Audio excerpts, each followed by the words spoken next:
अस्सलाम वालेकुम प्यारे तलबा। हम देख रहे हैं वेदक तहजीब के बारे में। सबसे पहले हमें यह जानना ज़रूरी है कि वेदक तहजीब कहते किसे हैं। It's very simple. वेद अदब पर मुबनी तहजीब को वेदक तहजीब कहते हैं। अब ये वेद क्या है? वेद के लफ्जी मायने हैं जानकारी या इल्म। इसीलिए जानकारी या इल्म पर मुबनी तहजीब को वेदक तहजीब कहते हैं।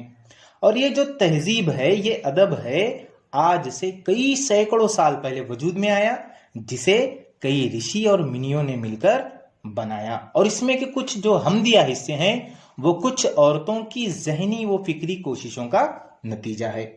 अब ये अदब कौन सी जबान में मौजूद है, कौन सी जबान में इसे बनाया गया? तो संस्कृत जबान में इसे बनाया गया। जैसे कि हमारा कुरान मजीद अरबी जबान में मौजूद है, बिल्कुल उसी तरह से ये संस्कृत जबान में मौजूद है।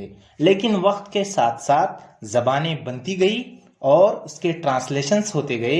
जैसे कि हमारे कुरान मजीद का ट्रांसलेशंस भी बहुत सारी जुबान में मौजूद है, बिल्कुल उसी तरह से ये अदब भी कई जबानों में आज हमें मिल सकता है, इसे हम हासिल कर सकते हैं। चलिए हम आगे बढ़ते हैं।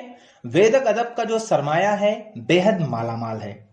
ऋग्वेद को इस अदब की बुनियादी किताब समझा जाता है। ये किताब मंजूम है बशमूल ऋग्वेद, यजुर्वेद, सामवेद और अथर्ववेद। इन चार वेदों की किताब को संहिता कहते हैं। और इस अदब को जबानी तौर पर महफूज किया गया। अब आप सोचेंगे कि इतना बड़ा अदब, इतनी सारी किताबें जबानी तौर पर किस तरह से महफूज की गई?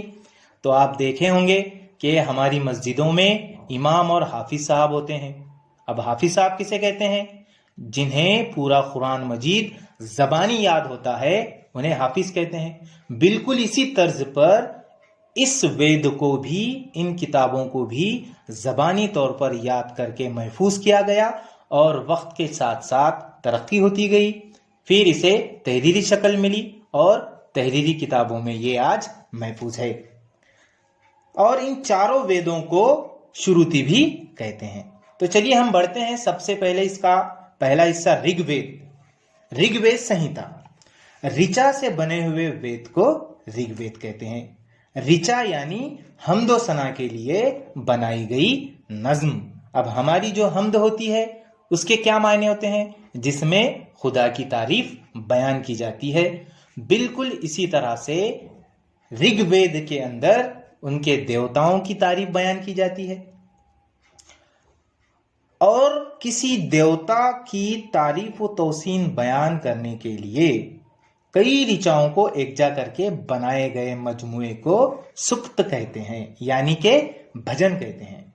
ऋग्वेद संहिता में मुख्तलिफ देवताओं की तारीफ व तौसीफ बयान करने वाले भजन हैं। भजन यानी क्या? आपने सुना होगा हमारे हिंदू भाइयों की मंदिरों और मठों में जो गाया जाता है, जिसे हम भजन कहते हैं, असल में वो यही है, यानी कि भजन की शक्ल में वो अपने देवताओं की तारीफ बयान करते हैं। अब हम आगे बढ़ेंगे। यजुर्वेद के बारे में हम देखेंगे। यजुर्वेद संहिता। यजुर्वेद संहिता में यज्ञ में पढ़े जाने वाले मंत्र हैं। यज्ञ की रसूमात में कौन से मंत्र कब और कैसे पढ़े जाएं, इसकी रहनुमाई इसके अंदर की गई है। यानी कि आपने देखा होगा कि शादी के टाइम में, यानी कि शादी के वक्त और नए घर की तामीर के बाद अलग अलग रस्में की जाती हैं यज्ञ के इस्तेमाल से। तो उस यज्ञ के अंदर कौन से मंत्रों को कब और कैसे पढ़ा जाए, इन बातों की रहनुमाई इसके अंदर की गई है।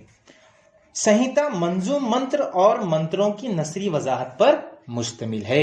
यानी कि कौन से मंत्र कब पढ़े जाएं, कौन से मंत्र के क्या मायने हैं और कौन से मंत्र से क्या फायदा होता है, ये तमाम बातें इसके अंदर शामिल की गई हैं।